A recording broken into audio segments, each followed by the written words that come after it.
Призма.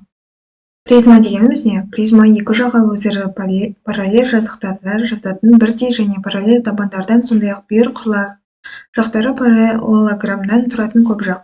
Табандары призманың үстіңгі және астыңғы жақтары. Олар кез келген көп бұрыш болуы мүмкін, бірақ әрқашан бірдей және параллель болады. Бүйір жақтары табандарын қосатын параллелограммдардан тұрады. Биіктігі екі табан жазықтығы арасындағы перпендикуляр қашықтық болады. Призманың түрлеріне тоқталатын болсақ, олар пішініне және бүйір қырларының табанға қатысты орналасуына қарай жіктеледі. Олар біріншіден дұрыс призма, қиғаш призма және тік призма. Дұрыс призма дегеніміз ол табаны дұрыс көпбұрыштан тұратын призма. Қиғаш призма бүйір қырлары табан жазықтығына перпендикуляр емес түседі, яғни бүйір жақтары параллелограммдар болып табылады. Тік призма дегеніміз бүйір қырлары табан қырларына перпендикуляр түсетін призмалар болып табылады. Призманың қасиеттеріне тоқталатын болсақ, табандары екі бірдей және параллель көпбұрыш болып табылады. Бүйір беттері тік төртбұрыштар немесе параллелограммдар болады. Қырлары призманың шеттері болып табылады. Егер табаны n бұрыш болса, призманың 3n қыры болады. Ал төбелері призманың 3 қыры түсетін нүктелері болып табылады. Табаны n бұрыш болса, призмада 2n төбе болады. Және Эйлер формуласына келетін болсақ, кез келген дөңес көп жақ үшін орындалады. Төбелері қосылған жақтары тең, қырлары қосылған екіге тең болады. Көлем мен аудан есептеу, яғни формулаларына тоқталатын болсақ, призманың көлемі табанның ауданы мен биіктігінің көбейтіндісіне тең. Ал бүйір бетінің ауданы табанның периметр мен биіктігінің көбейтіндісіне тең. Ал толық бетінің ауданы S бүйір беті және 2S табаннан тұрады.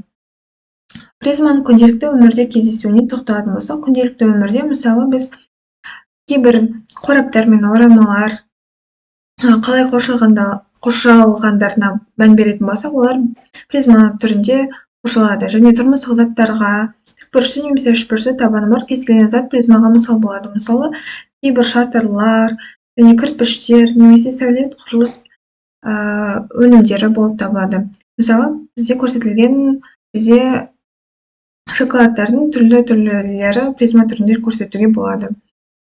Мысалы келтіретін болсақ, оптикадағы призмалар жарықтың сынуы, яғни біз физикада осы жарықтың сынуын дисперсияны өткен болатынбыз. Призманың ең танымал қолданысы жарықтың дисперсиясы, яғни ақ жарықты оны құрайтын небір түстерден кемпірқосақта жүктелуі мүмкін. Мысалы, үшбұрышты призма оптикада ең жиі қолданылады. Ол арқылы жарық екі рет сынады және призмаға кіргенде және одан шыққанда болып табылады.